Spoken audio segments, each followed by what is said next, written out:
and they would just throw all this money out of the car to get other people to stop, to kind of block the police.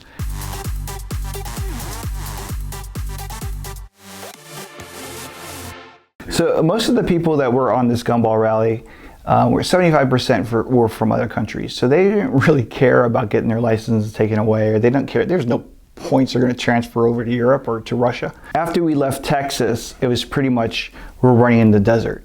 So all the cars got sandblasted. That's the first time we've ever seen an F50, and this guy is just going balls out in this car, and seeing one on the highway one time, we're like, oh my God, but this car was with us the whole time, being in the front of the pack. So when we got to the Hollywood Hotel at the end of the rally, the whole front of the car was just sandblasted white. All the cars, our car was messed up. Most of the cars were just all sandblasted. This is before the clear brawl. It kind of made you sick to your stomach, but it was awesome that this guy was driving the car and having a ball. And you think about it, these two guys in an F50 had no top on the car the whole time. It's 3,000 miles. So of course they're red, they're sunburnt. They had these giant headphones on so they could just hear the driver next to them over the engine and over the sound of the wind. So yeah, our car got, oh man. Dad's car was immaculate. It was a show car before this, and then it was just trash. There's always rumors flying while you're on the Gumball that get spread around, but there's these two guys that were in a Ferrari F50, and it was like the third day we're going through Texas.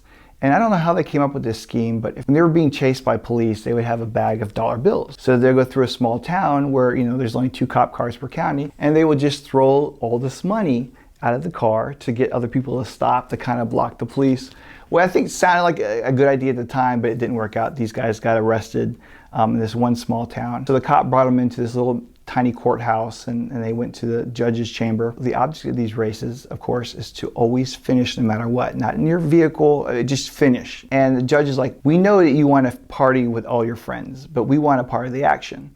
So we're gonna fine you $10,000. And $10,000, you know, we'll let you go right now. If you don't, you know, if you don't pay us $10,000, you're gonna go to jail. We're gonna hold you up for a couple of days, and you can find your lawyers or whatever. You can probably get out of this, but you're not going to finish this rally.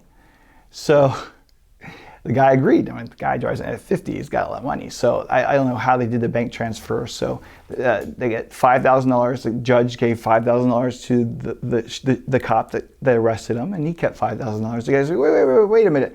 I want a receipt.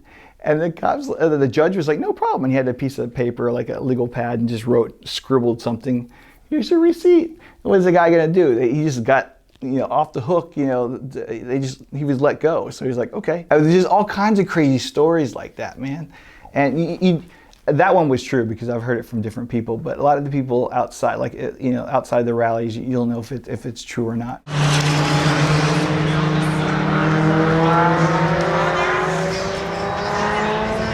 Roadblock. Maybe